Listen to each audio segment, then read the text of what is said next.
Estamos en el Seminario Permanente de Pluralismo Cultural y Minorías de la Universidad Carlos III de Madrid. Hoy tenemos como invitado a Esteban Pereira Fredes, de la Universidad Adolfo Ibáñez, que nos va a hablar sobre altruismo, interés ajeno y discurso moral entre la consideración y la actuación por el otro. Esteban Pereira Fredes es licenciado en Ciencias Jurídicas y Sociales por la Universidad de Chile, magíster en Derecho, Convención en Derecho Privado por la Universidad de Chile y doctor en Derecho por la Universidad de Girona.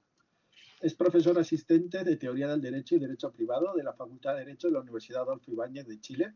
Además, es codirector académico del Diplomado Magíster en Derecho de Daños de esa casa de estudios.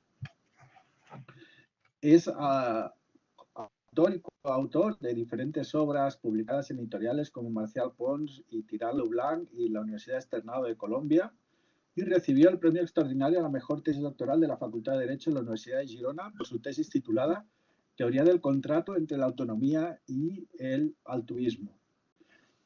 Y pues es una persona cercana a este seminario, hemos organizado varias jornadas y sobre todo destacaría que aunque su enfoque nominalmente es de derecho privado, tiene un gran bagaje filosófico y enfoca un gran conocimiento de lo que es la filosofía y la filosofía del derecho, y enfoca todos los temas pues desde esa amplitud de la filosofía del derecho y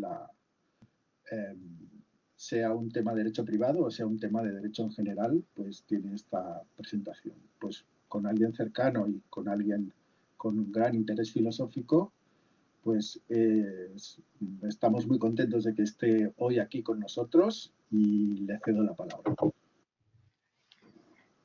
Bueno, muchísimas gracias, Óscar, por la presentación, por la invitación, lo mismo que Juan Pablo. Estoy muy contento de participar y de acompañarles en este seminario, en el taller que tienen, y procedo ahora a compartir la presentación. Veremos que funcione. Debería estar funcionando ahí. ¿La logran ver? ¿Sí? Sí, funciona. Perfecto. Bueno, lo mío, como indicó Óscar, tiene que ver con altruismo, interés ajeno y discurso moral entre la consideración y la actuación por el otro. La presentación tiene por propósito u objetivo tres cuestiones. En primer lugar, mostrar los esquemas de fundamentación normativa del derecho privado a propósito de la cuestión de la reflexión filosófica que hoy en día se ha formulado respecto de esta área del derecho en particular. Vamos a trabajar lo que tiene que ver con la idea del contexto del trasfondo normativo. En segundo lugar, revisar una tipología de deberes que existen en ciertas parcelas del derecho privado. Y por último, evaluar en qué sentido esta fundamentación de los deberes positivos de actuación con cargo al discurso altruista, a la moralidad altruista, exhibe o podría exhibir un rendimiento valioso para la filosofía del derecho privado, transparentando lo que vamos a denominar como el trasfondo normativo de esta clase de deberes en particular. La presentación va a estar estructurada sobre la base de tres secciones. La primera, la cuestión de la fundamentación normativa y el trasfondo normativo. La segunda, deberes negativos y positivos en derecho privado. Y por último, la tercera, moralidad altruista, interés ajeno y derecho privado. Bueno, la primera sección, la cuestión de la fundamentación normativa y el trasfondo normativo, intenta mostrar que en el campo del derecho privado se ha posicionado una reflexión filosófica, una reflexión teórica, que en la actualidad ha logrado un cierto grado de independencia y de consolidación como una disciplina autónoma, que tiene que ver con la filosofía del derecho privado, con la teoría del derecho privado, o como también se le denomina la idea de la fundamentación filosófica acerca del derecho privado. Esta disciplina tiene por agenda básicamente tres cuestiones. En primer lugar, clarificar, estudiar, analizar y tematizar de modo crítico la identidad del derecho privado. En segundo lugar, abordar los fundamentos filosóficos del derecho privado. Y por último, averiguar, indagar los propósitos o finalidades que perseguiría las distintas áreas o preocupaciones del derecho privado. La primera pregunta, acerca de la cuestión de la identidad, se puede traducir en el interrogante acerca de qué es el derecho privado. La segunda cuestión tiene que ver con cómo se fundamenta y cuáles son los parámetros de fundamentación normativa o moral de las diversas áreas del derecho privado. Y por último, la tercera, tiene que ver con cuáles son las finalidades, metas u objetivos del derecho privado y sus distintas preocupaciones. Esta lectura del derecho privado se puede entender en un sentido importante como estricta. ¿En qué sentido? En que se está mostrando al derecho privado sobre la base de una composición patrimonial. Y esto puede significar un problema porque estaríamos pensando por derecho privado lo que normalmente hoy en la tradición anglosajona se entiende como tal, es decir, la suma de ciertas preocupaciones, como derecho de propiedad, como derechos a nivel de derecho de daños, como enriquecimiento justificado y derecho a restituciones, así como también lo que tiene que ver con el derecho contractual o el derecho de contratos. Por ello uno puede ver una faceta y una dimensión fuertemente patrimonialista, descuidando quizás áreas como derecho de familia, así como también derecho de sucesiones. Esto no quiere decir que no pueda haber filosofía del derecho privado respecto de ámbitos extrapatrimoniales. Lo que quiere decir es que en particular el modo como se ha posicionado esta disciplina es con un interés y va a ser un hincapié o énfasis respecto de estos ámbitos o áreas de corte patrimonial. Si uno, por ejemplo, observa el problema de la fundamentación normativa, rápidamente se ve que en filosofía del derecho privado, la cuestión del fundamento tiene una dimensión o acepción bastante marcada, que tiene que ver con una dimensión o acepción normativa, moral, axiológica, o si se prefiere, valorativa. Y por ello, cuestiones de la fundamentación que son importantes en filosofía no lo han sido a nivel de filosofía del derecho privado, como por ejemplo uno podría pensar en el fundamento ontológico, así como también en el fundamento epistemológico, acerca del ser y del conocer. Esas cuestiones en verdad no han calado hondo en la reflexión filosófica acerca del derecho privado, como sí ha ocurrido con el problema de la fundamentación moral. Por eso es que muchos libros y muchos trabajos, hablar de fundamentación filosófica del derecho privado es hablar de fundamentación moral del derecho privado. Si fuese así, es claro que una posición muy importante, muy consolidada, y uno podría pensar que es la posición afianzada y asentada también en los estudios dogmáticos, tiene que ver con la idea de que el discurso moral individualista y la filosofía moral individualista tiene una posición preeminente, protagónica, así como también uniforme, exhaustiva. Es decir, la moralidad del derecho privado sería la moralidad de corte individualista. Por ello, una moralidad distinta, normalmente en un plano de oposición, de tensión, respecto del prisma individualista, como ocurre con la filosofía altruista, podría ser considerada como exógena, ajena al derecho privado o extrínseca al derecho privado. Sin embargo, esto pasa por alto que hay diversas formas de entender la filosofía individualista, así como también hay distintas maneras de comprender la filosofía y las demandas altruistas. A nivel de individualismo, podemos reconocer dos formas o dos expresiones. Una que se puede calificar de individualismo egoísta y otra individualismo desinteresado. La primera expresión, egoísta, tiene que ver con el modo como se puede posicionar la actuación humana buscando la maximización de réditos, utilidades y beneficios sin consideración por el interés ajeno. Por ello, uno podría pensar que un agente se va a comportar del modo como se quiera comportar y que más del modo más beneficioso como pueda ocurrir, sin tener en consideración ni trazar como un límite a la otra persona sus derechos e intereses. Un individualismo desinteresado, en cambio, muestra que es posible conciliar la primacía del interés propio por sobre el interés ajeno, pero respetando también el interés ajeno. Esto se encuentra en filosofías modernas, como por ejemplo el planteamiento kantiano, que evidentemente formula un pensamiento individualista, pero reconoce la posibilidad de que haya una coexistencia entre arbitrios, y por ello que la actuación individual de una agencia termina donde comienza la otra actividad de otra agencia en particular, o de otro ser libre que se autodetermina. También en filosofías posteriores, como por ejemplo la miliana, estaba indicada la idea de principio de no daño, es decir, que la actuación libre a nivel de libertad individual de un agente se puede desarrollar en la medida que no cause daño o no provoque daño a otra persona. Si uno, por ejemplo, piensa ¿Cuál versión es más justa respecto del planteamiento individualista? Por cierto que la primera parece ser tosca y poco caritativa en relación con la complejidad normativa del propio derecho privado. Uno podría pensar, a nadie en el derecho privado se le puede establecer que, bueno, puede actuar del modo como pueda actuar, satisfaciendo únicamente su autointerés, sin tener en consideración a nadie que no sea su propio interés. Por ello nos vamos a quedar con la idea desinteresada del individualismo, que es evidentemente una versión más fuerte, una versión más sofisticada. El altruismo también puede ser entendido a propósito de dos versiones, o de dos lecturas, una fuerte y una moderada.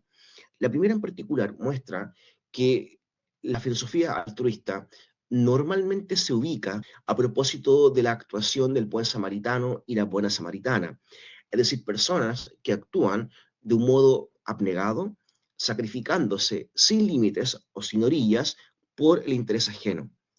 Esto inmediatamente parece ser algo exógeno, supererogatorio, sobreexigente respecto de lo que es la forma como el derecho, como el discurso moral, como el discurso jurídico insta a las personas a comportarse. Por ello uno podría pensar, quizás hay que moderar o hay que atenuar la intensidad de las demandas de corta. Un altruismo moderado va a resultar no supererogatorio, no sobreexigente, y no va a significar algo que estaba formulado con base en la idea de que el derecho no apela a una moralidad de la aspiración, sino que le basta una moralidad del deber, como lo indicaba Fuller célebremente. Acá vamos a entender que la forma de altruismo que vale la pena insertar a nivel de discurso jurídico sobre la base del discurso moral tiene que ver con la segunda lectura, la lectura moderada. Por ello, los competidores son los competidores fuertes, el individualismo en su faceta desinteresada y el altruismo en su dimensión moderada. Duncan Kennedy, en los Critical Legal Studies, formulaba una idea de individualismo particularmente interesante, porque sugería que una versión fuerte del individualismo era aquella que tenía una dimensión ontológica, así como también una dimensión normativa. La primera dimensión supone la diferenciación y la escisión entre el interés propio y el ajeno. La segunda cuestión, un predominio o prevalencia del interés personal por sobre el interés de los demás.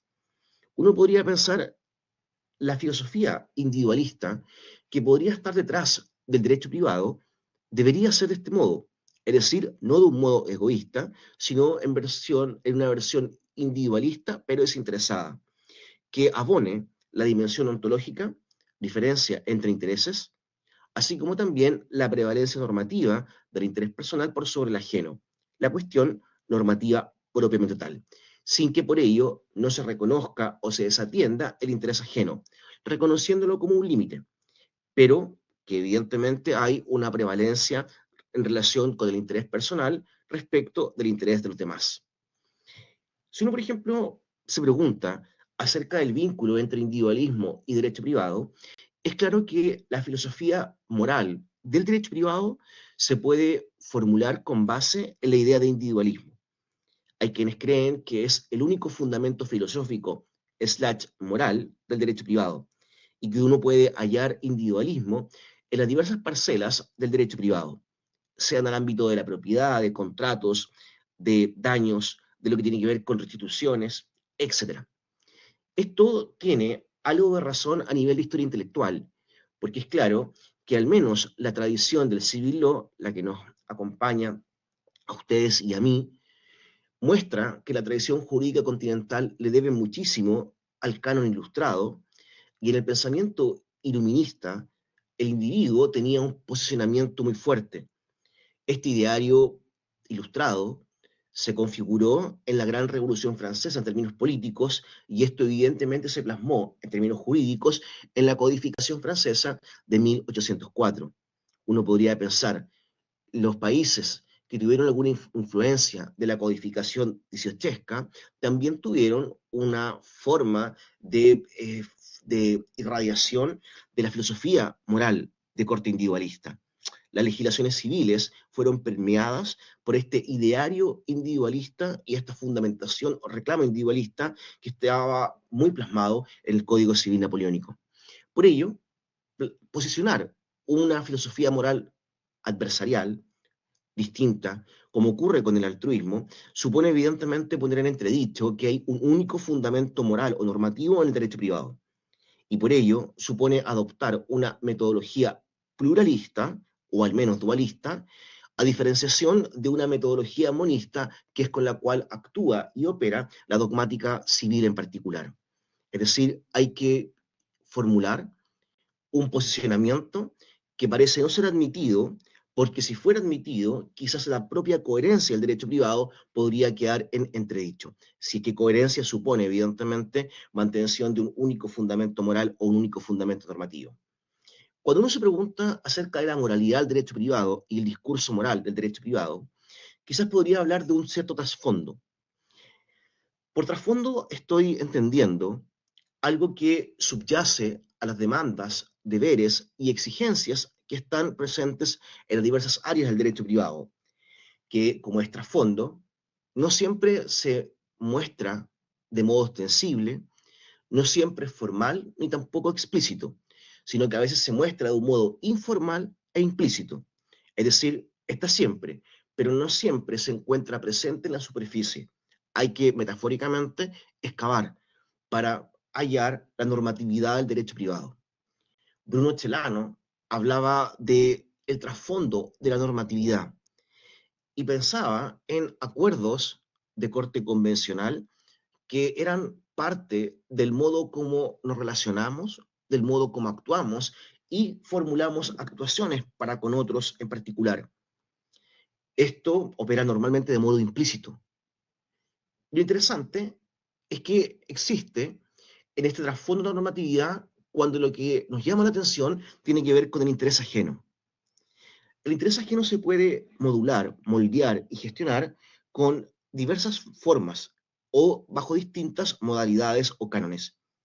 Por ello, la moralidad es normalmente sensible al interés ajeno y por ello distintas moralidades operan de modo diferenciado respecto del modo como se gestiona el interés de los demás. Vamos a la segunda sección, deberes negativos y positivos en derecho privado.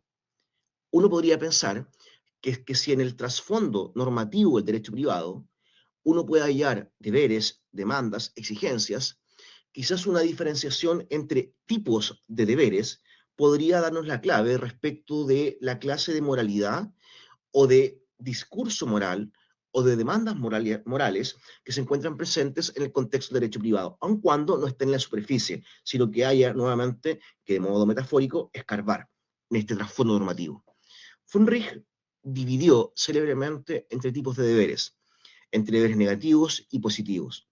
Los negativos tienen que ver con un mandato de omisión o bien de abstención, y son deberes de abstención normalmente formulados para el respeto, para resguardar el respeto a lo que es interés, derechos o expectativas de las demás personas. Se traducen normalmente en el deber negativo de no dañar, es decir, de abstenerse de efectuar daño, lesionar o resentir intereses, derechos que tienen que ver con expectativas de las demás personas.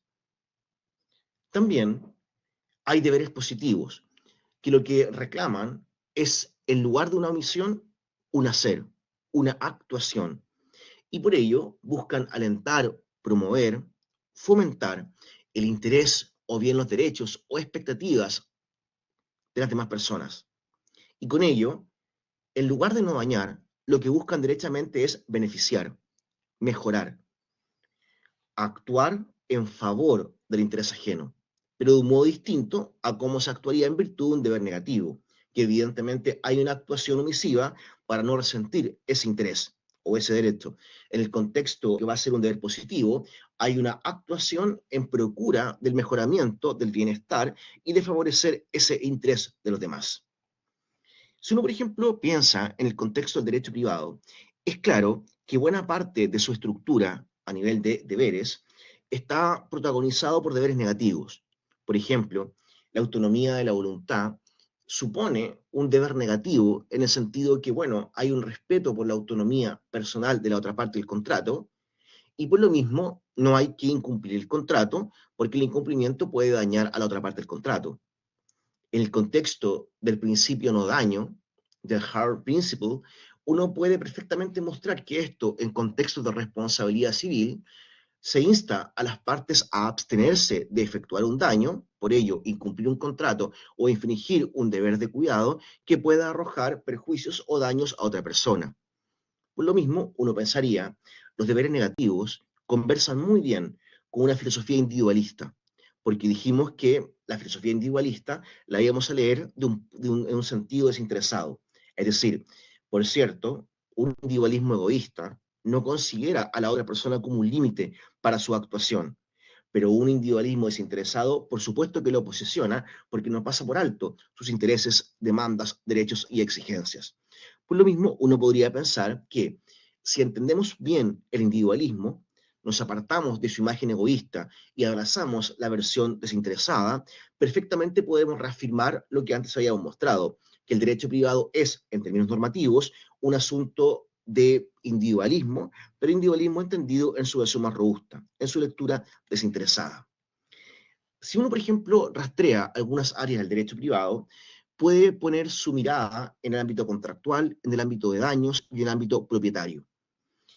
A nivel de contratos, es cierto que el pacta sunt servanda supone, en primer lugar, un deber positivo, que es cumple lo pactado, honra tu palabra, pero inmediatamente hay un deber negativo, de abstenerse de incumplir, de abstenerse de desviar el programa contractual, de abstenerse de faltar a la palabra empeñada. En el ámbito del derecho de daños, el principio altum num ledere es el principio clave en la configuración de la práctica de daños. Y se entiende que las personas debemos abstenernos de infringir un deber de cuidado y con ello, si lo infringimos, vamos a dañar o causar perjuicios a otra persona. Por ello, hay que actuar para no dañar, para que otra persona, un tercero, no resulte afectado por una actuación o bien por una omisión que le cause daño con culpa o con dolo. El sistema de responsabilidad civil es un sistema que busca que la persona tome medidas de precaución, que se abstenga de dañar y que ajuste su comportamiento a un comportamiento ideal, como sería el de la persona razonable. También, por ejemplo, a nivel de abuso del derecho, da la impresión que el abuso del derecho también supone un deber negativo. ¿Cuál sería? De abstenerse de efectuar o de ejercer un derecho subjetivo del cual se es titular de un modo arbitrario, de un modo abusivo. Y por consiguiente también sería un deber negativo. Tú eres titular de un derecho subjetivo, entonces ejércelo de modo legítimo, no desviándote de su finalidad, no apartándose de la buena fe, etcétera, no traicionando su objetivo. En tercer lugar, en el ámbito propietario, uno puede pensar que buena parte de la comprensión teórica acerca del derecho de propiedad es entenderlo como un haz o un bucle de facultades, de decisiones y de derechos. Tradicionalmente, usar, gozar y disponer, y se puede añadir la de reivindicar, así como también el derecho de excluir a las demás personas. Pero hay que considerar que si bien este es un derecho positivo, podemos usar, gozar y disponer de un modo arbitrario, como decía el artículo 544 del Código Civil Napoleónico, con la más amplia y alta libertad, hay codificaciones que, siguiendo, por ejemplo, a Potter y también a las partidas, han mostrado que hay limitaciones en el ejercicio de las facultades dominicales. Por ello se dice, se puede usar, gozar y disponer, no siendo contra la legislación, así como tampoco contra derecho ajeno. Esto ha sido muy importante para proteger los derechos de los propietarios colindantes, como ocurre, por ejemplo, en los casos de las inmisiones o molestias, o el derecho de nuisance en el contexto anglosajón. Ahí uno pensaría que, de nuevo, habría un deber negativo de abstención de ejercer las facultades dominicales, formulando daños, resintiendo o lesionando también los derechos de otros propietarios colindantes o de personas no dueñas del objeto en cuestión. Si uno, por ejemplo, muestra así la cuestión, da la impresión que el derecho privado es en algún sentido un haz de deberes negativos. Y por lo mismo, la moralidad que se encuentra en juego debería ser la moralidad individualista. El problema es que esta aproximación es una aproximación que no es comprensiva ni exhaustiva, porque muestra buena parte de la composición de los deberes de derecho privado, mas no muestra toda la composición de deberes del derecho privado. En el sentido que en el derecho privado también se pueden configurar deberes positivos, aun cuando sean excepcionales, aun cuando estén ubicados en una posición asimétrica o minoritaria frente a la gran posición o la ubicación de mayoría que tiene los deberes negativos en particular. Los deberes positivos son interesantes porque uno podría, por ejemplo, pensar, si los deberes negativos encajan cómodamente con el fundamento individualista, la pregunta es, ¿este individualismo desinteresado, en su mejor versión, también encaja con deberes positivos? La dificultad es clara. Dijimos que von Wrigh indicaba que los deberes positivos eran deberes de fomento, aliento del derecho, intereses y expectativas de los demás. Entre comillas, son deberes para con los otros, para mejorar la posición de los demás. Son actuaciones a favor de los otros, velando por el bienestar de los demás. La pregunta entonces es que esos deberes, da la impresión, no actúan por el autointerés, sino que son deberes por el interés ajeno. Y la pregunta es si podemos seguir hablando de individualismo cuando lo que está en entredicho es el posicionamiento en particular de la primacía, la prevalencia del interés personal, que dijimos en la filosofía individualista correspondía a la dimensión normativa, es decir, a la segunda cuestión o al segundo componente de un discurso moral de corte individualista. Uno, por ejemplo, podría pensar entonces que habría que acudir a una moralidad o a un discurso moral que sea más exigente y que posicione de un modo diferenciado lo que va a ser el interés ajeno. Por ello acudimos al altruismo en sentido moderado. Ya conversábamos que el altruismo moderado es distinto al altruismo fuerte, con el cual uno de inmediato piensa cuando se habla de altruismo en el discurso moral o en el discurso jurídico. El altruismo, en este caso asociado al comportamiento abnegado del buen samaritano y la buena samaritana. El altruismo moderado, a diferencia de esta visión fuerte, sobre exigente o supererogatoria, es moderado y está conformado en virtud de tres postulados o un contenido proposicional triple. En primer lugar, no es efectivo que siempre el interés personal prime respecto del ajeno. En segundo lugar, es necesario tener presente, en cuenta y mostrar preocupación siempre de modo constante por el interés ajeno. Y por último, a veces, en ciertas circunstancias, hay que actuar positivamente para alcanzar y beneficiar el interés del otro o el interés ajeno.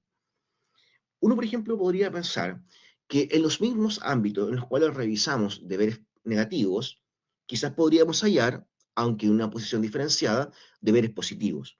Vamos a las tres áreas que antes habíamos conversado: derecho de contratos, derecho de daños y derecho de propiedad. Respecto al derecho contractual, imagínense en deberes como el deber de renegociación. Por ejemplo, que cuando hay una contingencia y un cambio de circunstancias que afecta el programa contractual, surge a favor de una de las partes un deber, perdón, en contra de una de las partes, ¿cierto? Y a favor de la otra, un deber de renegociación del contrato, aun cuando la persona pueda sacrificar una ganancia. Por ejemplo, lo pueden pensar en los casos de cambio de circunstancias por imprevisión o de excesiva onerosidad sobrevenida. Aquí la persona perfectamente podría decir, bueno, estos son negocios, just business, y por consiguiente, mala suerte que te haya afectado el cambio de circunstancias, mala suerte que ahora sea muy gravoso para ti poder cumplir el contrato, pero yo voy y te exijo la fuerza obligatoria del contrato y si no me cumples, tengo un remedio contractual disponible. Por ejemplo, el cumplimiento específico. Esto muestra que habría un deber positivo de actuación por el otro, porque se renegocia por la persona que ha sufrido el imprevisto. Y la persona que tiene el deber de renegociar es la parte que también podría, entre comillas, exigir el cumplimiento del contrato y con ello maximizar su interés. Hay deberes de información interesantes que muestran que a veces la información que suministra está formulada solo en interés de la otra parte. Y estos deberes de información operan tanto a nivel precontractual como a nivel postcontractual. Piensen, por ejemplo, el clásico deber de información postcontractual que se muestra respecto de un arrendador cuyo arrendatario había terminado el vínculo de arrendamiento o alquiler, y esta persona, el inquilino, tenía ahí un negocio, por ejemplo, una panadería o una pastelería. Llega la clientela y pregunta, ¿dónde se fue esta panadería o pastelería que tanto me gustaba?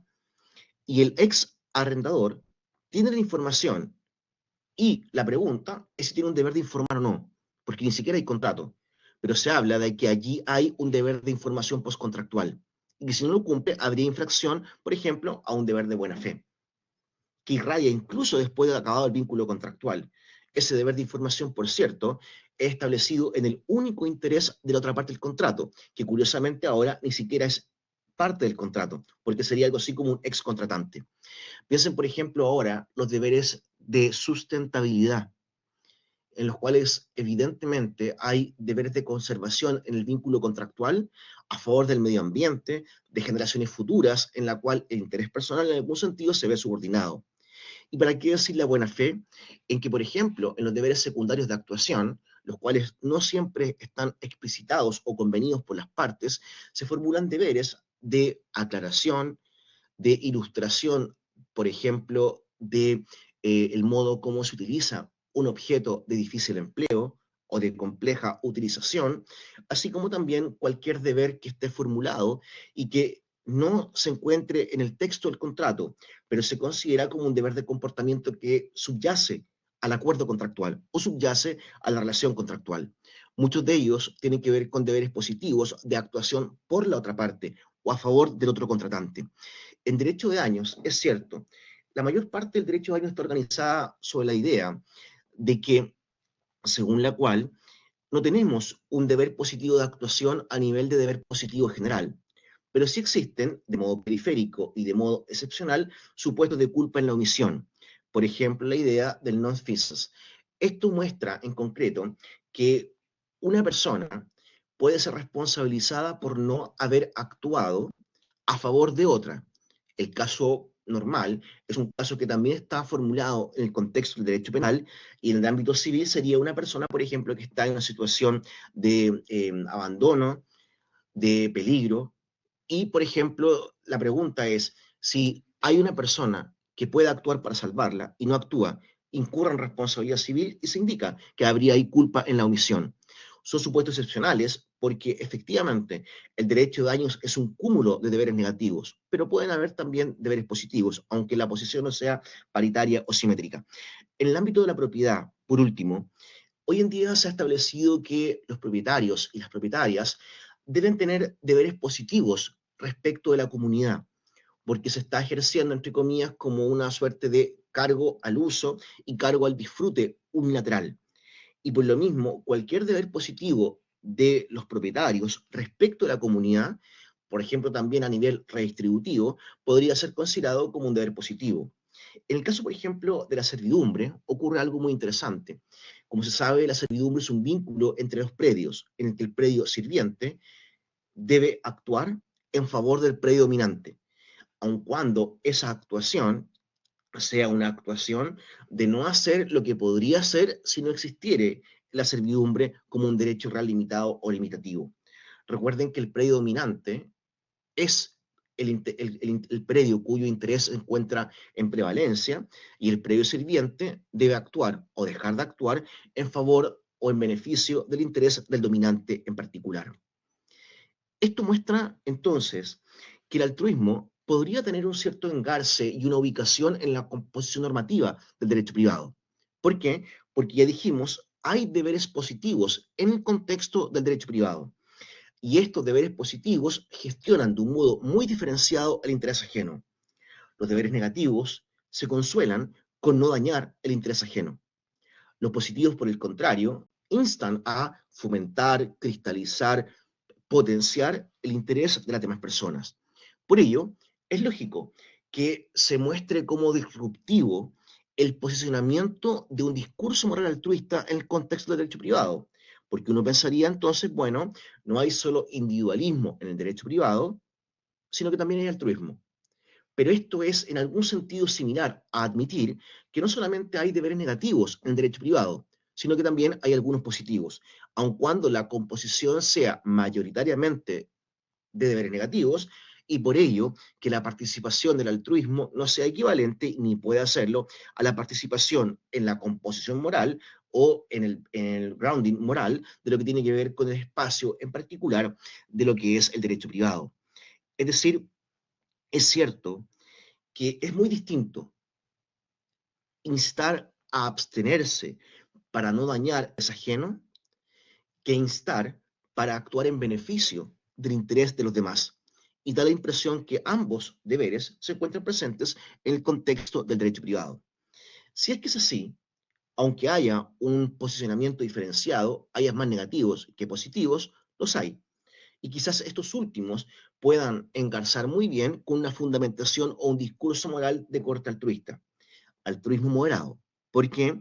Porque cuando hay un deber de actuación, da la impresión, hay algo más, que es normativamente más exigente que abstenerse de dañar a las demás personas.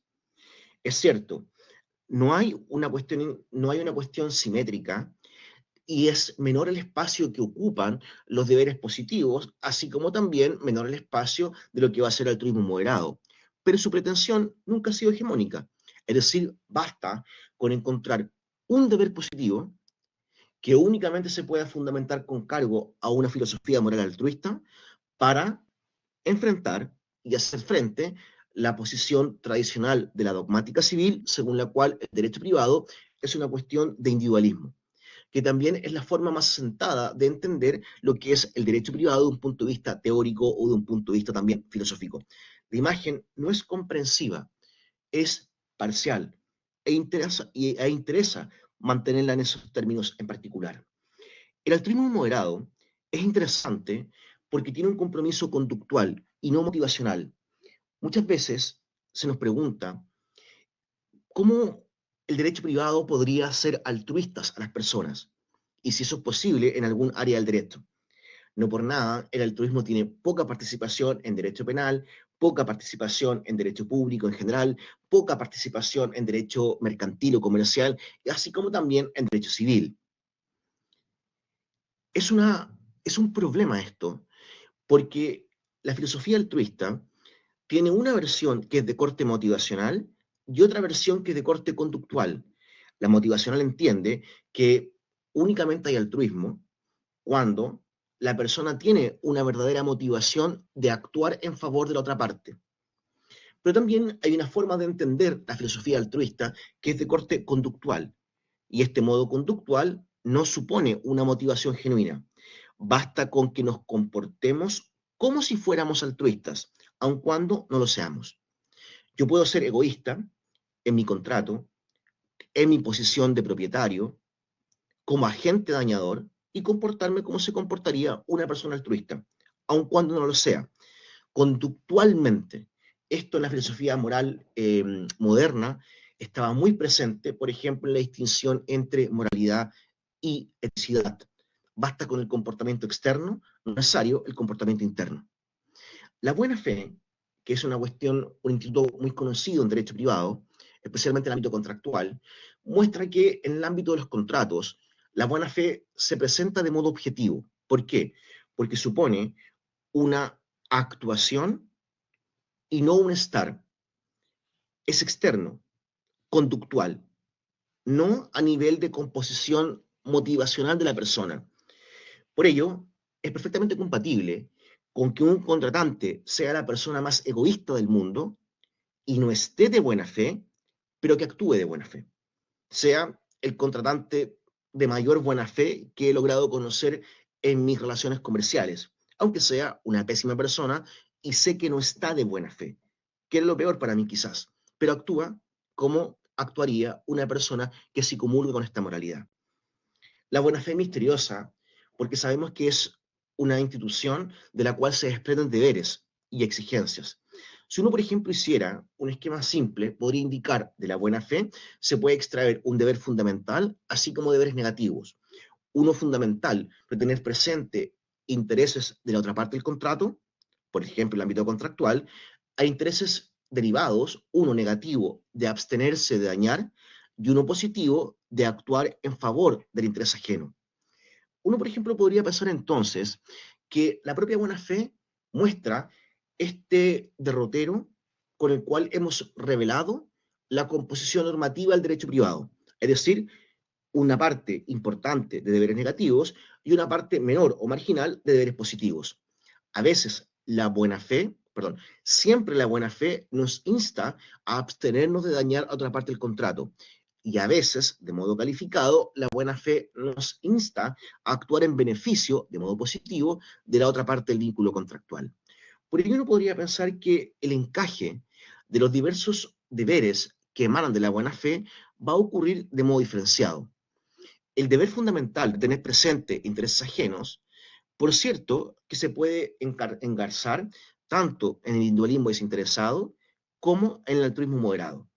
No así en el individualismo egoísta, porque ya dijimos que esa persona maximizaba su interés, su utilidad, sin tener en consideración a la otra parte del contrato.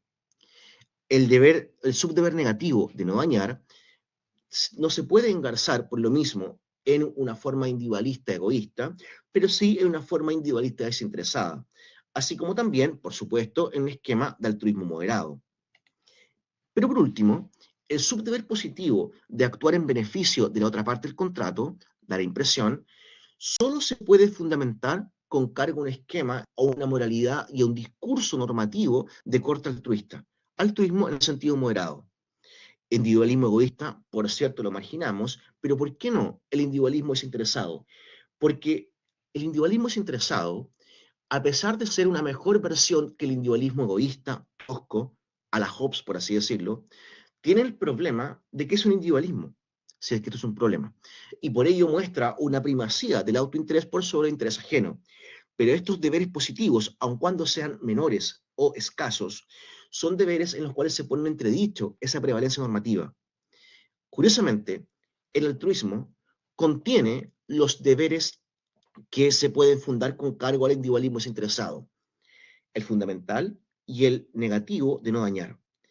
Pero el altruismo únicamente contiene aquel deber que ni siquiera la mejor versión del individualismo puede abarcar.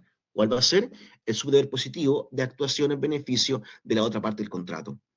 Esto es interesante porque en un deber positivo de actuación, da la impresión, se muestra algo más fuerte, intenso o exigente, que no es solo dañar, acaba a ser beneficiar, auxiliar, actuar, como decía von Rich, en fomento y en aliento del interés ajeno, para cristalizarlo.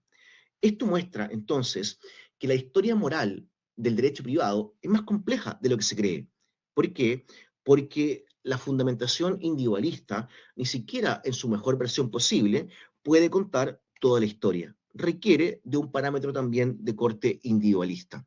Esto muestra entonces que de los postulados del altruismo moderado, se muestra que, bueno, respecto al interés ajeno, no siempre es correcto indicar que el interés personal prima en relación con el ajeno. En segundo lugar, siempre debemos atender, preocuparnos y prestar atención respecto al interés de los demás.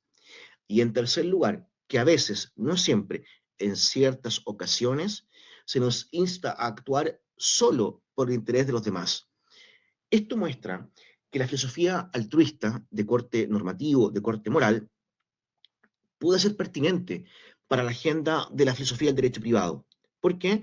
Porque ya dijimos, se pueden rastrear, aunque sean menos, los deberes positivos de actuación. Y estos deberes positivos de actuación suponen y demandan una moralidad también más exigente. El modo de capturar esa moralidad es con cargo a una moralidad de corte altruista. Y esto, por supuesto, supone una cierta estrategia interpretativa. ¿Por qué? Porque estamos releyendo al derecho privado para mostrar una mejor versión del derecho privado en un sentido de significado de las prácticas y lo valioso que tiene en particular el derecho privado, en la cual el posicionamiento del interés ajeno tendría un papel protagónico y un papel estelar. Última sección, moralidad altruista, interés ajeno y además derecho privado. Si uno, por ejemplo, compagina y engarza estos deberes positivos con la moralidad del altruismo moderado, podrá mostrar en particular que este altruismo moderado logra capturar lo que el individualismo no logra aprender. Y por ello, uno podría pensar, la afirmación según la cual el derecho privado es qua derecho privado individualista es evidentemente una afirmación errónea. No solo porque no hay solo individualismo, ya mostramos que debería haber también una fundamentación altruista, o podría haberla, sino porque también el derecho privado puede ser más o menos individualista, así como también puede ser más o menos altruista. Piensa en la diferencia del ámbito del common law, en el cual el principio contractual es la idea de caveat emptor, por ende, cada persona tiene que velar por sus propios intereses. Allá no hay un deber general de buena fe, así como tampoco existe en particular deber de información, porque cada parte debe rastrear e informarse, en relación con un derecho contractual, como por ejemplo el nuestro, el continental, donde sí hay buena fe como principio general, donde sí hay deberes por la otra parte del contrato. Uno podría pensar de un modo periférico, el derecho contractual del common law es más individualista que el derecho contractual del civil law. O si lo prefieren, este último derecho continental es un poco más o más altruista que el otro en concreto. Esto muestra un rasgo de heterogeneidad y de complejidad en la propia composición del derecho privado. Peter Birks, ya terminando, mostraba una cuestión interesante en un artículo del año 2000, que es el contenido de la obligación fiduciaria. Birks establecía que uno puede establecer y formular, ubicar el altruismo en el derecho privado a propósito de 3 niveles o 3 grados. Él hablaba de negativo, positivo y desinteresado. Por así decirlo, altruismo en el primer nivel, en el segundo nivel y en el tercer nivel, o 3 grados diferenciados. El primero era el que habíamos visto con cargo al deber negativo. Según él, cuando había un deber de abstención de dañar a las demás personas, por cierto que había altruismo en el primer nivel. En el segundo caso, a veces el derecho privado formulaba actuaciones positivas en virtud del interés de los demás, y esto suponía altruismo en virtud del segundo nivel o segundo grado. Pero había un tercer grado o nivel que era muy exigente y calificado, que suponía una actuación positiva, pero desinteresada. Una persona le encargaba a la otra obtener medios, infraestructura y materiales para efectuar una construcción, y le entregaba una cantidad de dinero. Y le decía, tú entiéndote con los proveedores de los productos, de las mercancías y servicios. Esta persona, a la cual se le formulaba el encargo, que actuaba por el interés de la otra parte del contrato, podía decir, bueno, si me entregó 1 millón de euros y consigo proveedores a bajo costo, me puedo quedar con una diferencia. Por ejemplo, con 100.000 euros. Y esto depende de cómo yo negocie. Ese altruismo sería un altruismo interesado, porque obtiene un rédito.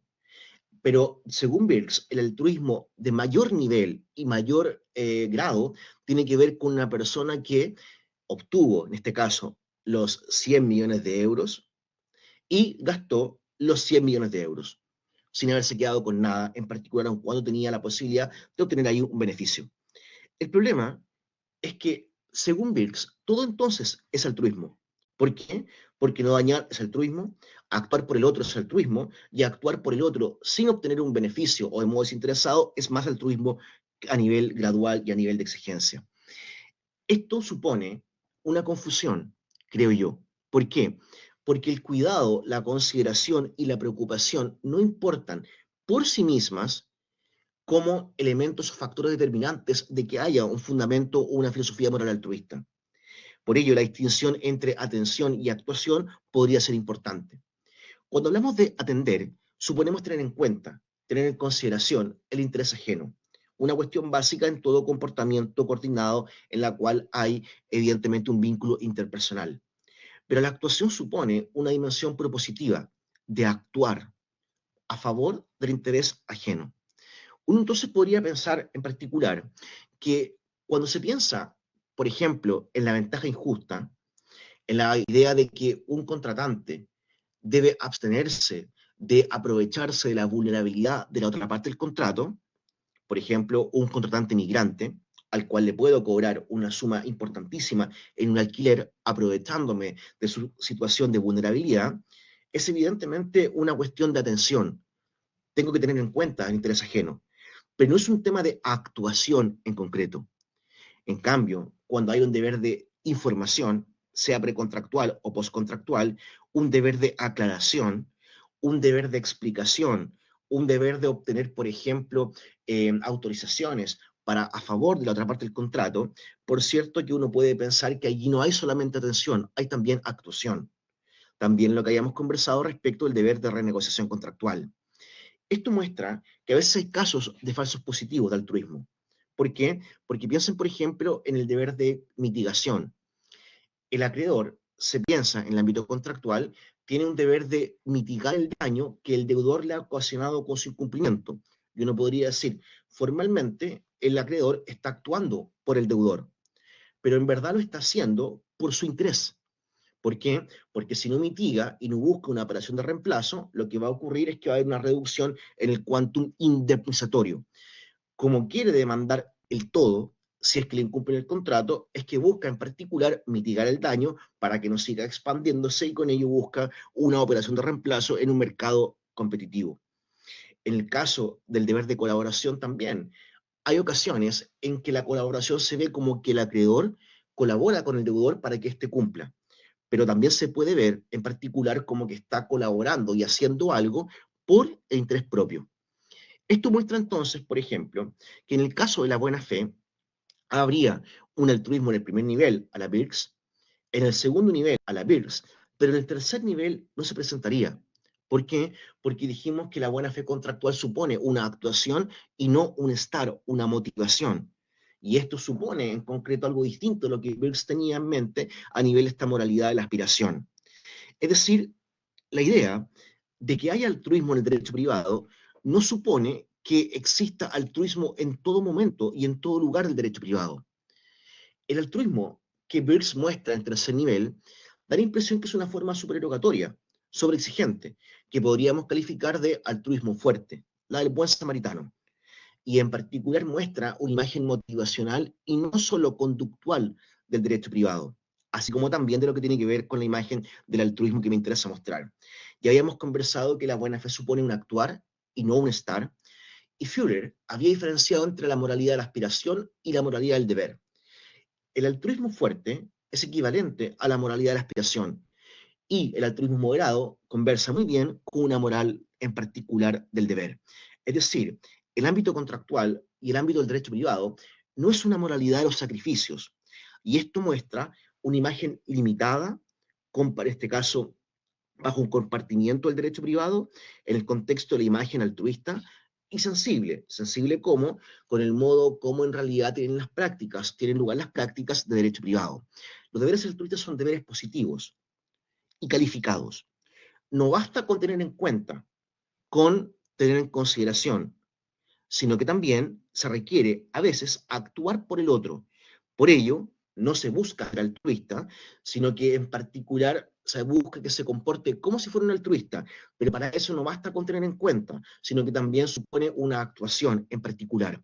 Por ello, no todo lo positivo necesariamente va a ser altruista, va a ser lo que es positivo formulado en torno o en aras de la satisfacción del interés de los demás. Hay un ejercicio de calibración importante en concreto. Uno puede decir, ya terminando, que este ejercicio interpretativo de la fundamentación moral y el trasfondo normativo del derecho privado muestran cuestiones interesantes. Muestran una dimensión de sentido, de conectividad y de complejidad.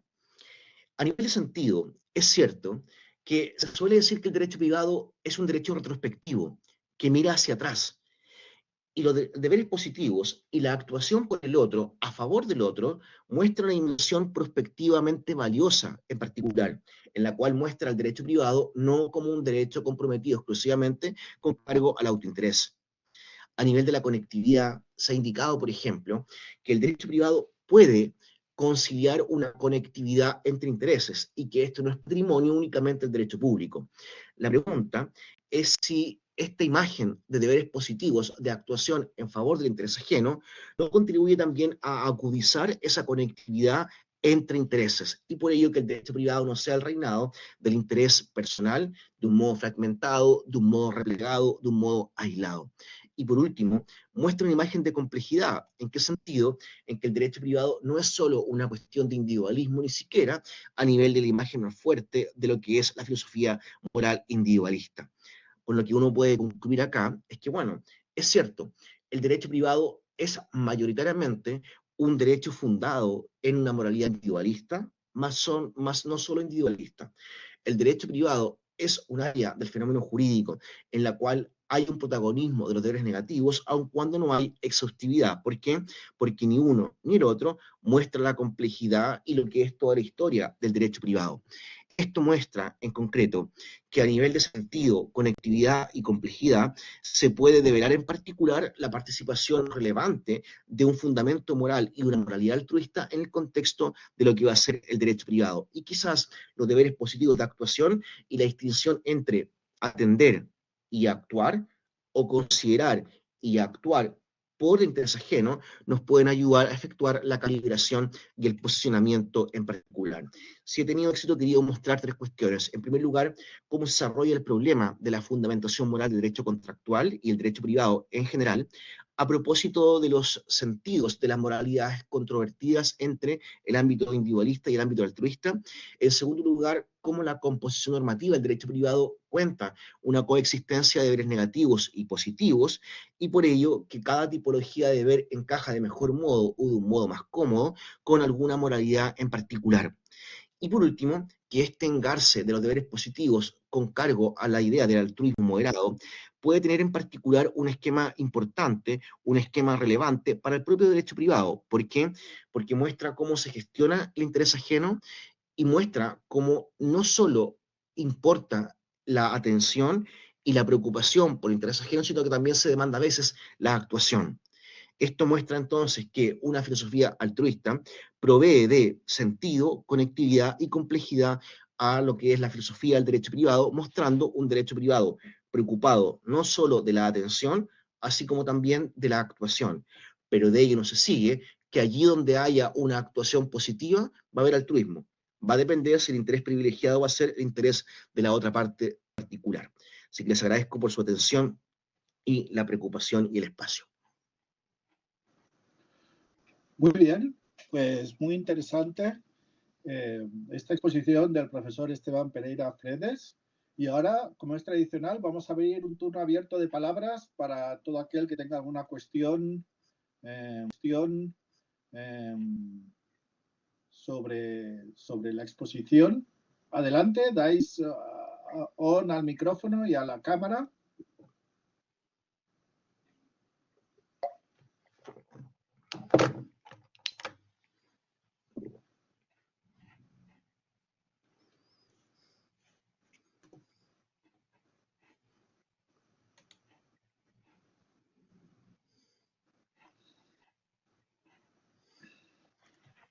Bueno, pues si no hay preguntas, voy a hacer alguna pregunta.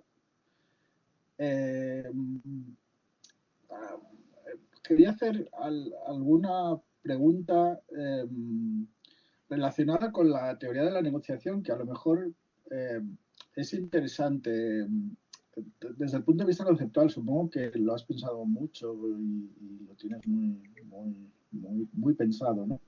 Todos los conceptos de altruismo y de individualismo, de egoísmo y de todo ese tipo de cosas. Pero en teoría de la negociación se distingue entre juegos de suma cero, puro conflicto, conflicto y cooperación y pura cooperación. Y yo me imagino que en una compraventa, pues uno obtiene un coche o una casa y el otro obtiene dinero en la mayoría de las ocasiones. ¿Eso sería visto como una visión individualista y egoísta? ¿O habría un componente de altruismo? Quiero decir, hay un cierto componente de altruismo en cómo se conciben las obligaciones bilaterales en derecho privado. Es decir, en negociación se distingue entre situaciones de conflicto y cooperación. Entonces, si las partes cooperan, pueden tener resultados que son buenos para las partes. No sé si me estoy explicando.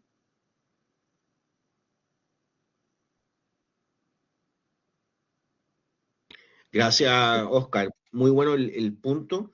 O sea, uno podría en particular considerar acá que un esquema de negociación, así como es todo esquema de cooperación, podría encajar con una forma de individualismo desinteresado. No así con lo que tiene que ver con el individualismo de corte egoísta, ¿cierto?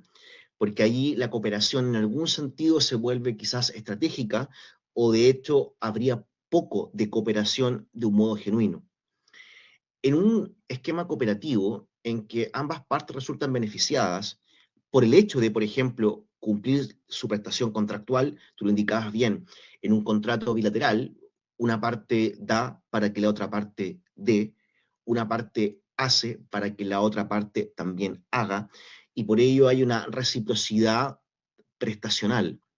Por ello, el resultado de la cooperación evidentemente mejora la posición de ambas partes, tanto de modo individual como quizás de modo agregativo.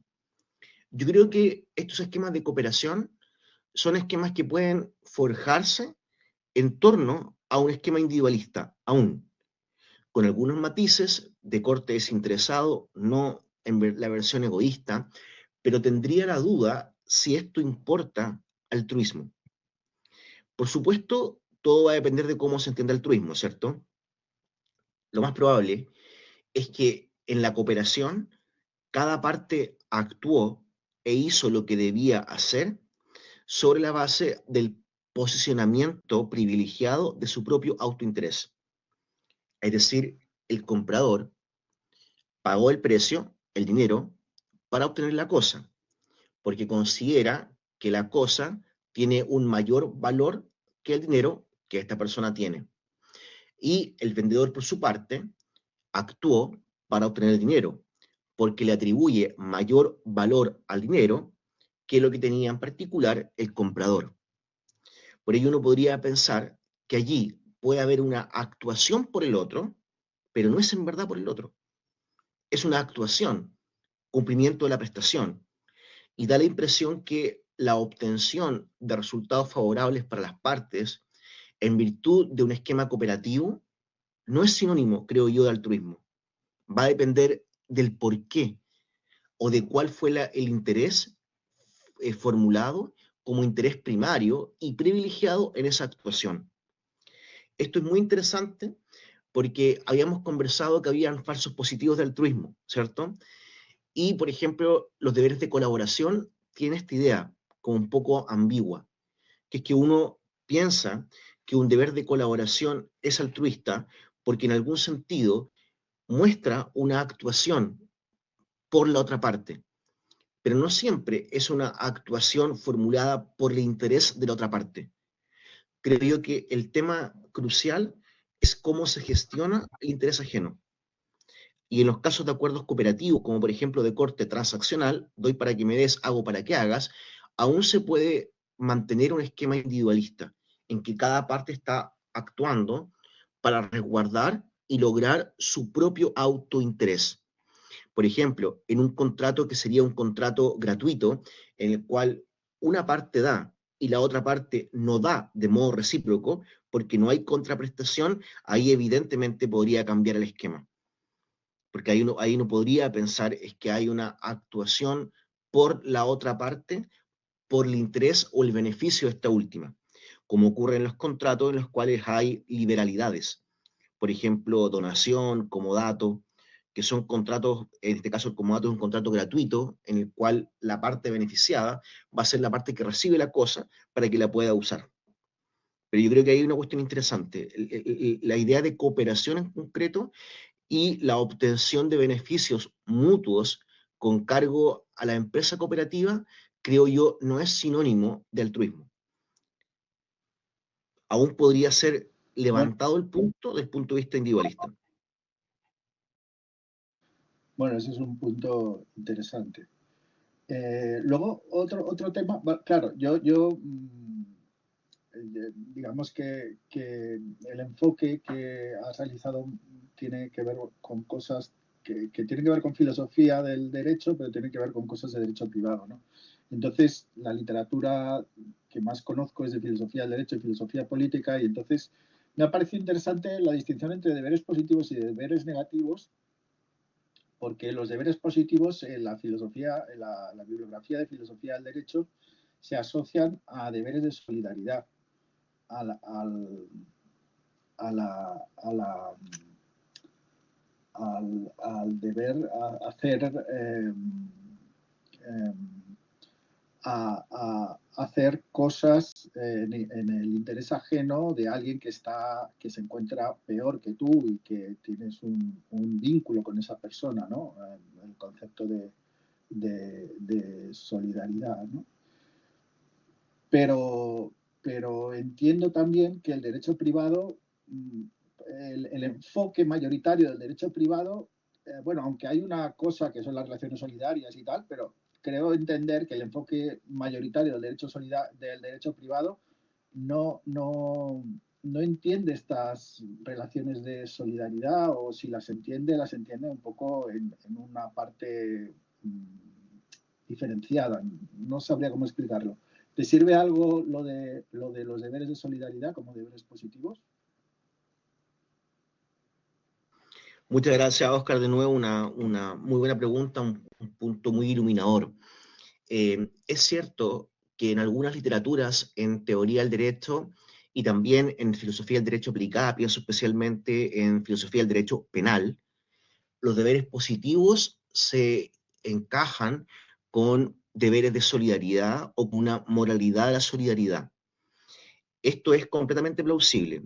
De hecho, en la filosofía moral de la solidaridad, como moralidad humana, como modo de ideal regulativo de encauzar nuestros comportamientos y relaciones con las demás personas, los deberes positivos están presentes.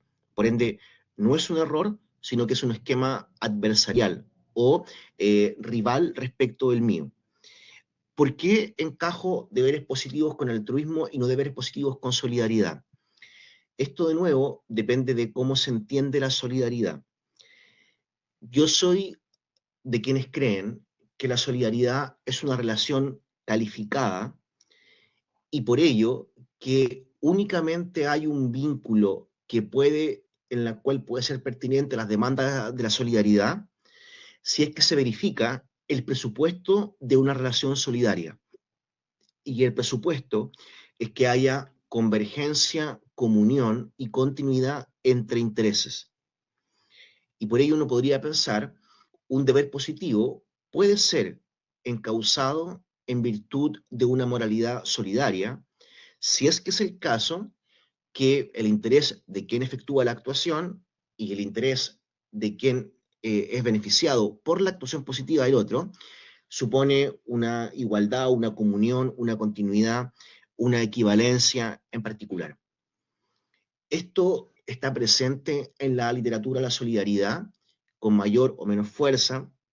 Por ejemplo, uno piensa en Rorty, y Rorty indicaba que la cuestión de la solidaridad no depende de una dimensión ontológica, sino de una posición actitudinal, es decir, de creer y asumir y reconocer a las demás personas como una otra, como nosotros, o como un otro, como nosotros. Por ello uno, por ejemplo, podría pensar acá que, claro, el presupuesto de la solidaridad es que opera sobre la base de una comunión de intereses. El altruismo, en términos morales, no presupone esa continuidad y por ello forja sus demandas aun cuando haya diferenciación entre intereses y también puede forjarlas aunque haya riña o rivalidad entre intereses.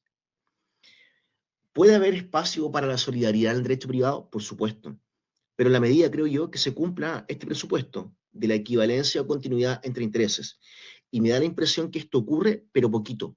Piensen, por ejemplo, en el ámbito del derecho de familia. Ahí yo pensaría que hay deberes de solidaridad muy marcados, porque hay casos en los cuales se comparte el interés. Pero en el caso patrimonial del derecho privado es mucho menor. Imagínense los casos de contratos que Jack McNeill denominaba relacionales, en los cuales hay más que un intercambio, una relación, como por ejemplo un contrato de sociedad, de compañía, un joint venture, por ejemplo. Allí, de agencia, uno puede pensar en esos contratos da la impresión que quedan muy bien demandas de solidaridad como reciprocidad, mutualidad, etcétera, porque el interés de una parte es también el de otra. Pero el caso central de lo que es la relación de derecho privado, creo yo, es con diferenciación entre intereses. Entonces uno, por ejemplo, puede pensar que aquí el altruismo puede tener mayor cabida y mayor operatividad precisamente por lo mismo, porque en algún sentido no presupone lo que la solidaridad presupone como supuesto o condición de operatividad. Si es que es correcta esta taxonomía que hago, que la literatura o parte de ella, de la solidaridad, formula demandas solidarias sobre la base de un vínculo singular, singularísimo, con la continuidad de intereses. Y la literatura altruista, o parte de ella, no exige continuidad entre intereses. Pueden demandarte actuar como actuaría una persona altruista, incluso a favor de Coca-Cola. Y tú actuando como Oscar, como Esteban, como un contratante individual, en claramente asimetría, diferenciación entre intereses, quizás hasta riña o antagonismo, etc. Pero es completamente plausible y viable formular los deberes dispositivos con cargo a la solidaridad. Pero creo yo tienen el problema que presuponen algo exigente, que es esta continuidad entre intereses, y yo no veo el derecho privado como el derecho de la continuidad entre intereses. Es un gran punto. Bueno, ¿alguien quiere comentar algo? ¿Alguien quiere decir algo? Tenéis que abrir el micrófono, tenéis que abrir el... Adelante. Hola, hola, ¿me escucho? Sí, te escuchamos. Dejen, comparto mi video. Perfecto. Bueno, pues listo, a ver, aquí tenía mi nota. Pues muchas gracias por la conferencia, Esteban. Me gustó un montón. Y mi pregunta un poco enfocada a la primera parte que tú abordaste, que es como más en términos de la composición o de valores que pueden integrar el derecho privado. Y yo no soy experto en derecho, nada de eso, pero me interesa como el enfrentamiento que existe entre dos posiciones que estás presentando y que derivan en un dualismo, ¿no? Que creo que sí lo entendí bien, que es el individualismo versus al altruismo. El primero dice que el altruismo puede llevar a un sacrificio, creo yo, que eso diría el individualismo para refutar al altruismo, eh, que puede llevar a un autosacrificio injustificado, ¿no? Y por su parte el altruismo vería el individualismo como moralmente insuficiente para una vida ética en el derecho privado. Entonces yo creo que hay un dilema moral claro, ¿no? Entonces, porque se oponen simétricamente el uno al otro. Eh, mi pregunta es, ¿una posición dualista es suficiente para resolver el posible residuo normativo que surja de este dilema? Y que puede surgir quizás hasta de un posible balanceo entre exigencias, pues, o sea, no sé si me voy a entender muy bien, pero creo que como es un dilema real el que se está exponiendo, el que expusiste en tu paper, si puede haber una convivencia armónica entre dos cuestiones que se enfrentan directamente la una al otro. Pero bueno, esa es mi pregunta y de nuevo muchas gracias, Esteban. Muchísimas gracias, Juan Pablo. También una estupenda pregunta, un muy buen punto. Eh, es cierto, uno puede ver esto como una suerte de disputa, de conflicto moral, ¿cierto? En el sentido en que hay una comunidad y un contexto de prácticas sociales, como sería el ámbito del derecho privado, que se encuentra en una suerte como de tensión entre demandas altruistas y demandas individualistas. Esto en principio es así, pero la pregunta es si hay una tensión conflictiva o puede haber un esquema normativo de complejidad y por ello que renuncie a un esquema de uniformidad o bien de unicidad. No hay solo un valor en juego en la comunidad moral, como tampoco hay solo un valor en juego en la práctica del derecho privado, en la fundamentación de sus reglas, institutos y prácticas más distintivas. Pensaría en particular que hay un esquema de complejidad, de diversidad o de pluralidad. Puede haber una convivencia armónica entre demandas que demandan, para que la redundancia, actuar en favor del autointerés, respetando el interés ajeno, versus demandas que instan a actuar por el interés ajeno, renunciando al propio o al menos subordinando el propio al ajeno. Bueno, la moralidad humana es así, ¿cierto? Da la impresión que es un tema de posicionamiento más que de compatibilidad. ¿Y qué significa posicionamiento acá? Significa que pueden perfectamente convivir en la medida que nos haga sentido al modo como se desarrolla la práctica de derecho privado, en la cual uno ve mayor individualismo que altruismo. Pero de eso no se sigue que el individualismo sea una imagen exhaustiva, que cuente toda la historia y que pueda ser la única moralidad en juego que guíe los comportamientos y las prácticas de derecho privado. La posición del altruismo no es una posición amenazante, porque no es hegemónica ni tiene una pretensión de hegemonía.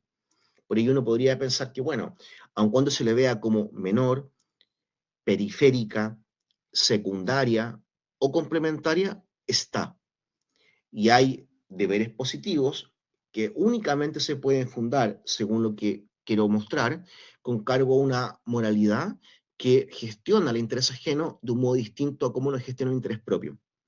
Y esta convivencia yo diría que es armónica. ¿Cuándo no sería armónica? Si hay una pretensión hegemónica de la filosofía altruista, por ejemplo, que quisiera fundar todo el derecho privado, o indicar algo así como el derecho privado es una cuestión de altruismo y no de individualismo. Por ello, se nos demanda a actuar por la otra persona, por el interés ajeno, siempre en cada momento de modo desinteresado, de modo restricto, a nivel sacrificial. Eso nos parece ajeno al modo como entendemos la práctica social de derecho privado. Se escapa a nuestra imagen cotidiana y ahí pensaría que claramente esa versión no tiene una convivencia armónica. Es un riesgo, es una amenaza. Pero esta versión modesta de posicionamiento de la filosofía moral altruista, sin ánimo de tergiversar el modo como entendemos la práctica social de derecho privado, creo que puede ser perfectamente compatible. Esto en la vida nos muestra que también hay personas que son individualistas y otras altruistas. ¿A quienes conocemos más? A quienes comulgan con la filosofía individualista. ¿A quienes conocemos menos? A la altruista o el altruista del barrio. Pero siempre podemos pensar en esas personas. Yo creo que lo que ocurre ahí es lo mismo que se representa en el contexto del derecho privado. Y muchas gracias. Gracias, Tisto. Bueno, yo tengo dos preguntas más. La primera es, ¿qué pasa con pagar impuestos? Y esto, ¿y qué pasa con la mentalidad, digamos, porque hay un Cohen, el marxismo analítico, habla de el ethos igualitarista y Rawls también se sitúa más allá de la meritocracia y dice que hay que redistribuir, que el grupo ha de redistribuir más allá de las cualidades individuales, que el individuo tiene que redistribuir más allá de sus cualidades individuales, porque esas cualidades individuales se deben al grupo, se deben al colectivo, ¿no?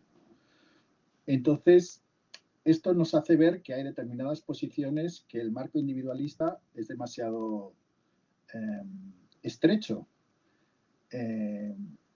Porque en este esquema, ¿cómo sería pagar impuestos? ¿Pagar impuestos sería algo individualista, egoísta o sería algo altruista?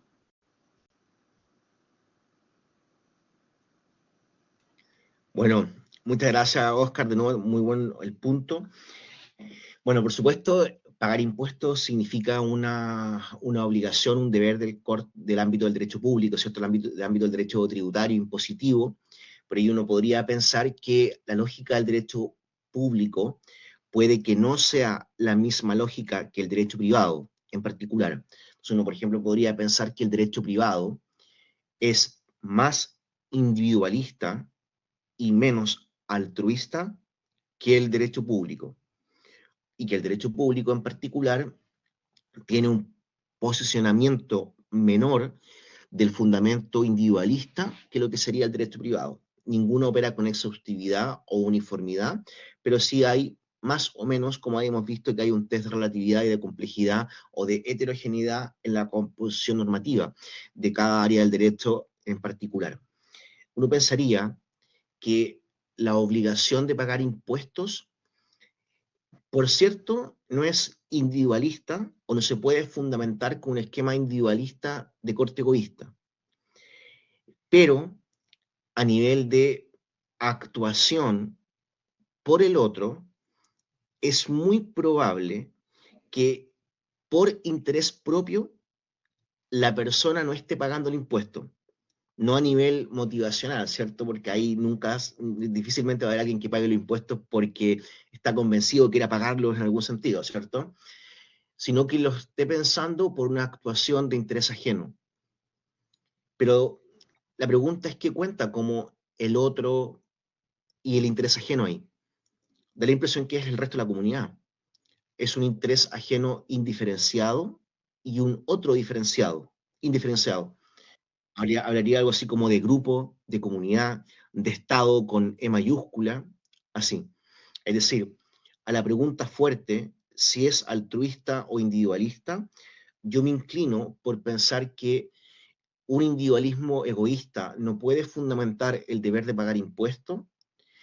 Un individualismo desinteresado creo que va a enfrentar dificultades porque en algún sentido hay una subordinación del interés personal a favor del ajeno, y un esquema altruista puede encajarse de un modo cómodo, pero va a tener que clarificarse que cuenta allí como interés ajeno, porque no es lo mismo actuación interpersonal a favor de otra persona que actuación como por el grupo. Pero, por ejemplo, cuando hayamos hablado de los deberes de sustentabilidad en el derecho privado, también son como a favor de un destinatario anónimo, indiferenciado, de la comunidad, del otro con O mayúscula, del Estado con E mayúscula, así. Yo creo que podría fundarse en virtud de un esquema altruista. Yo, por ejemplo, he leído algunos papers de filosofía del derecho tributario que ven en la cuestión del pagar impuesto como una cuestión de reconocimiento, con cargo a Honet en particular, ven como una cuestión de reconocimiento y con ello de cuestiones de redistribución en concreto. Y la pregunta ahí es, claro, el Estado te reconoce como alguien y por eso es que te exige cumplir con los impuestos. Y ese reconocimiento es un reconocimiento a nivel normativo, a nivel agencial, y la persona que es reconocida como un sujeto pasivo de la obligación tributaria paga los impuestos por su interés o paga los impuestos por interés de los demás. Yo creería que lo hace por interés de los demás, pero de nuevo habría que clarificar qué es lo que se entiende allí como interés ajeno, interés del otro, interés de los demás. Muy bien, hay una mano de Miguel. Sí, bueno, yo creo que tengo una pregunta que va un poco en el mismo sentido, o bueno, no más, creo que más bien es como una consulta opinión, pero esta idea que se difunde mucho como en el constitucionalismo, ¿no? De la constitucionalización del ordenamiento, que muchos autores últimamente hablan de justo la expansión, ¿no? De las normas constitucionales, particularmente los derechos humanos, a todas las ramas del derecho, y siendo todas las ramas del derecho, obviamente el derecho privado. ¿Usted cómo cree que esta idea, o sea, si me puede inclusive compartir si la ve que realmente esté sucediendo, o más bien es como una construcción como teórica que realmente no está pasando, pero si esta idea se desarrollara, es decir, que todo el derecho se vuelve derecho público, que es algo que fundamenta Mauricio Fioravanti en el constitucionalismo, o sea, que eventualmente vamos para allá. ¿Cómo podría afectar, o sea, esta teoría que hoy usted nos explicó? Bueno, muchísimas gracias también, Miguel. Muy bueno el punto y la observación.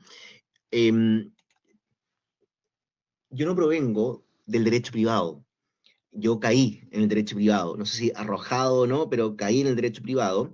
Yo provengo de una formación en teoría del derecho y en filosofía en particular. Por consiguiente, no soy una persona que tenga un compromiso sustantivo por la idea como de pureza del derecho privado. Por ello, mi juicio respecto del problema de la irradiación constitucional y el modo como el derecho público se inmiscuye en el derecho privado, para mí no es un juicio negativo.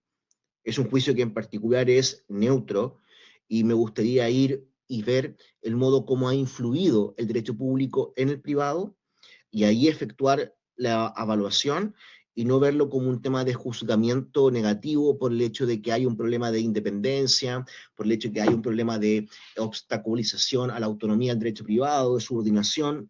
No soy parte de la actitud del repliegue, por así decirlo, ¿vale? Eso como una cuestión general, porque no soy una posición fuerte a nivel de purismo del derecho privado o de autonomía del derecho privado, de lo que sería, lo que hace al derecho privado ser derecho privado, ¿vale? Entonces, yo pensaría que hay partes del derecho privado que han sido claramente afectadas por el derecho público a nivel de impacto, no afectación como una cuestión negativa. Pienso, por ejemplo, derecho de familia, derecho de propiedad, ahora derecho de contratos, derecho de consumo también mucho. Uno, por ejemplo, podría pensar que hoy en día se hable de dignidad de contratantes, dignidad de consumidores. Eso evidentemente es un término propio del derecho público, del constitucionalismo, y eso ha sido una contribución importante a nivel de derecho privado. O sea, que hoy en día el problema de la dignidad sea un problema de derecho privado y que incluso haya un cuestionamiento acerca de cómo se debe indemnizar el atentado o la vulneración de la dignidad de una persona en el contexto de una relación jurídica privada, creo que ha sido una contribución positiva. Y allí, si el derecho público ha absorbido al privado, bueno, enhorabuena. Si uno, por ejemplo, piensa los problemas que han, las discusiones actuales acerca de la necesidad de revisitar la noción de igualdad formal en el contexto del derecho privado y actualizarla por la discusión acerca de si podemos leer a la igualdad de un modo sustantivo, por supuesto, eso es una discusión de derecho público, pero que ha calado o ha tenido un margen de irradiación en el contexto del derecho privado y que me parece relevante, muy importante.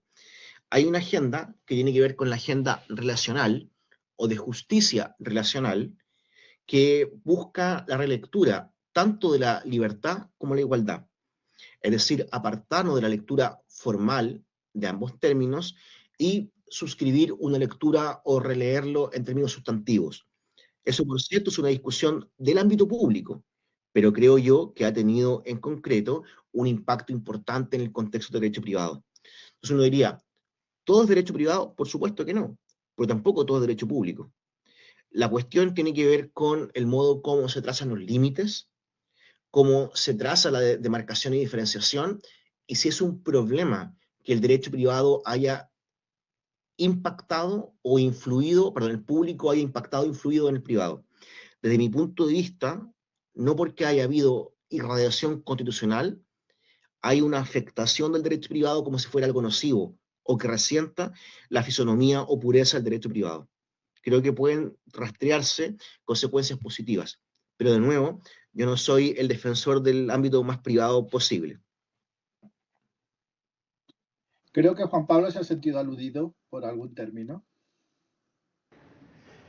No lo digo, pero me gustaría que escuchar la opinión de Esteban, porque me interesó ahorita lo que dijiste hiciste una lectura relacional, ¿no?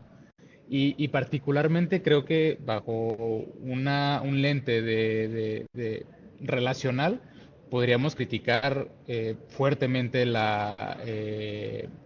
el concepto que estabas presentando, se me olvidó ahorita, y el altruismo, perdón, porque particularmente creo que puede dañar las relaciones porque genera dinámicas asimétricas, ¿no? Porque reconoce el que da el altruismo y el que lo recibe, por un lado.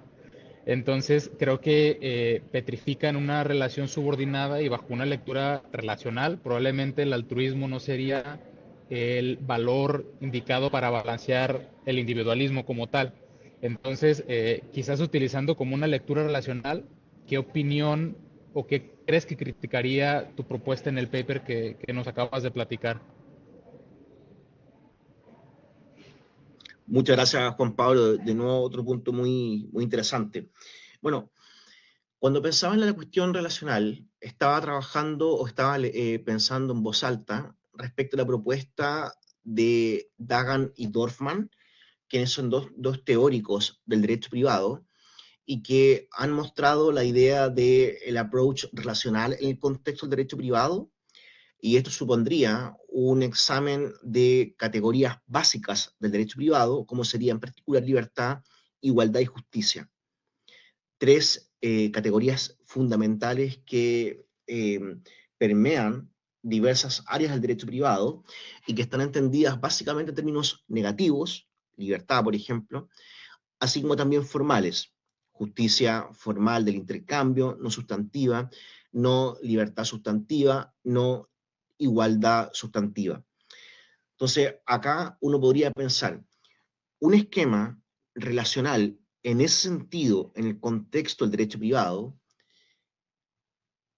muestra lo más la necesidad de abstenerse, de aprovecharse de la diferencia respecto del otro, de la asimetría, de la vulnerabilidad, pero como tú bien dices, no ayuda a mejorar la posición del otro.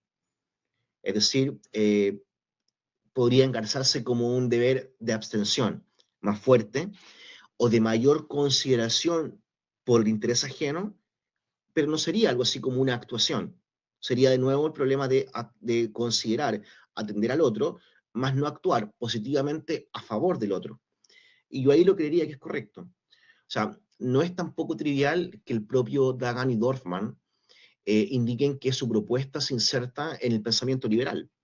Por supuesto, no es liberalismo en el sentido del siglo XVIII, siglo XIX, es una relectura liberal, pero da la impresión que, bueno, el liberalismo tiene un compromiso importante con el individualismo, tal como el individualismo tiene un compromiso importante con el valor de la protección de la autonomía personal. Y la actuación por el otro siempre parece estar en riña o en tensión con la prevalencia de la autonomía personal, como gran valor, por así decirlo. Entonces uno pensaría que es correcto. En los esquemas relacionales, acá, no habría necesariamente un mejoramiento de la posición del otro. Sí habría una mayor consideración a nivel de la abstención de dañar o resentir la posición del otro. ¿Eso lo hace altruista? Como dijimos, no. Y da la impresión que entonces una versión relacional también requiere de una complementación altruista. Sería algo así como un individualismo desinteresado 3.0, ¿cierto? O más sofisticado, algo así. O más atento al otro, a la intersubjetividad. Es un muy buen punto. Muchas gracias. Muy bien, pues ya es la hora. Ha sido un seminario encantado, ha sido muy brillante la intervención del ponente. Le agradecemos a Esteban Pereira Fredes su intervención y sus palabras hoy aquí con nosotros. Y les convocamos para la próxima sesión, el 15 de enero, con Elea Díaz Galán, sobre la protección de las minorías del Consejo de Europa, avances y desarrollos. Muchas gracias, Esteban. Gracias. Muchísimas gracias a usted, ha sido un honor compartir con usted en el seminario y nada, es muy, muy agradecido de esta oportunidad que me han dado. Muchas gracias, Esteban. Un gusto verte otra vez. Igualmente, que vaya todo muy bien. Gracias, Cuídense gracias. mucho. Un abrazo.